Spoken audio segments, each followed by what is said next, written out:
Thank you. Mr. Treharn, I wanted to ask you about, I mentioned in my opening statement, President Biden's America the Beautiful initiative, or 30 by 30, which it sets a goal of conserving 30% of U.S. lands and water by the year 2030. I was wondering if the outdoor recreation, particularly the hunting and fishing community, was involved in the development of this report, and do you think these, if not, what kind of suggestions or what kind of caution flags would you be presenting? Thank you, Ranking Member Capito.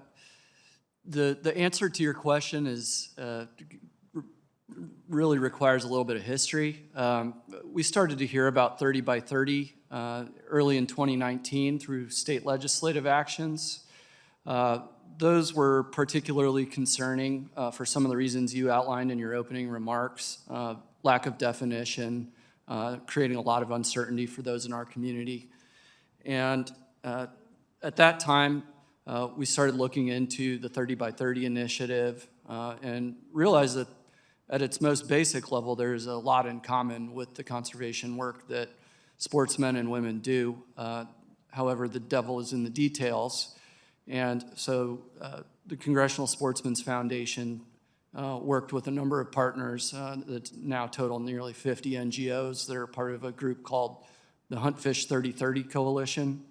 And through that entity, we have been proactively engaging the administration to make sure that they are aware and understand our perspective on conservation, things like the importance of private land, non-regulatory approaches, voluntary conservation, maintaining the integrity of sportsman-driven conservation dollars and revenue.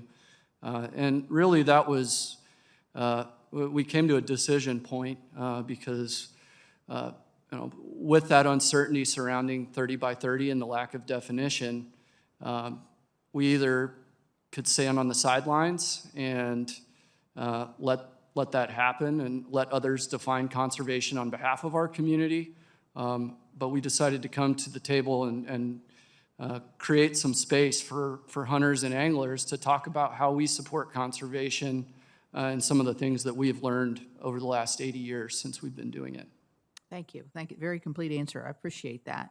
Mr. Schmidt, you've mentioned a couple things in your testimony, particularly on your own private land ownership, but I know in your capacity at U.S. Fish and Wildlife, you dealt a lot with private land ownership. And as you know, as West Virginians, this is a very much in our DNA in terms of protecting our own land and making sure that the solutions that we find are driven by what we as private landowners can contribute and preserve. So I guess why my point of bringing that up is in order to improve the fish and wildlife habitat, you need to have the flexibility, I think, for the landowner. So why would you think that with your Partners for Fish and Wildlife, you said it needs to grow, would be important in addressing this flexibility issue when you're looking at biodiversity loss?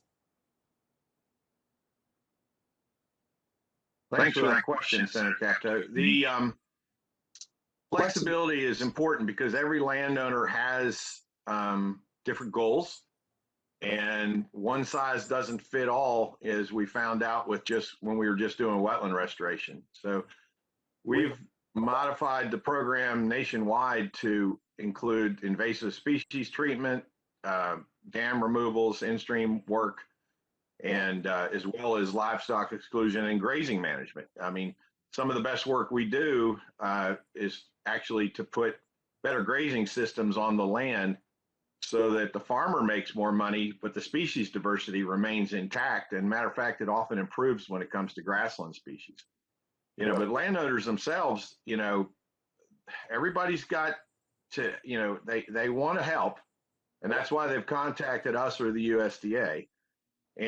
But it also has to work for them and their bottom line. I mean, they want to pass, in some cases they want to pass this land on to the next generation, and they want to leave it in good shape.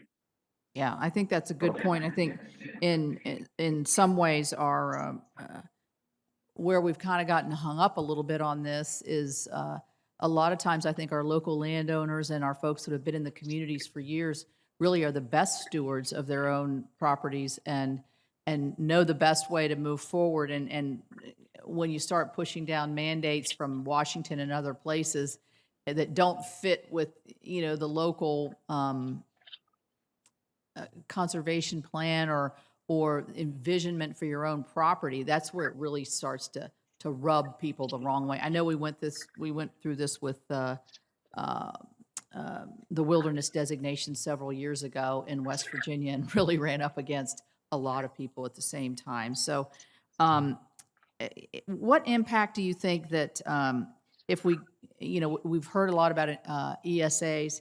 If there were a tidal wave of potential ESA listings around the country, what do you think that could mean in terms of economic development, environment, and also for the Fish and Wildlife Service itself? Well, for economic development, it could it could slow things down because currently the staffing at a lot of our field offices is not high enough to meet the current demand. So if we had more listings, then we would need more horses to pull the wagon. Okay. And we're not seeing that in the budget. And, you know, the partners program is kind of like it's the restoration wing of the endangered species program. And our endangered species biologists tell us where we need to work, and then we do that. And we also work on, you know, precluding the list of need species. So, you know, like for instance, monarch butterflies, that was one that was due to be listed, you know, had a strong potential. And we ended up doing enough work with private landowners and highway departments and such that we were able to preclude the need to list that animal. So, you know, it's right now the service does not have the horses it needs to pull that wagon that you guys are, you know, if we have a regulatory approach. I think we need to continue to work with private landowners. You know, I know Partnerscapes is very concerned about 30 for 30 and what does it mean for the reasons you pointed out. And you know, we're trying to let folks know that there are a lot of private landowners who have already done a lot of good work to conserve habitat, and we want to make sure that is counted. Right. I appreciate it, and thank you.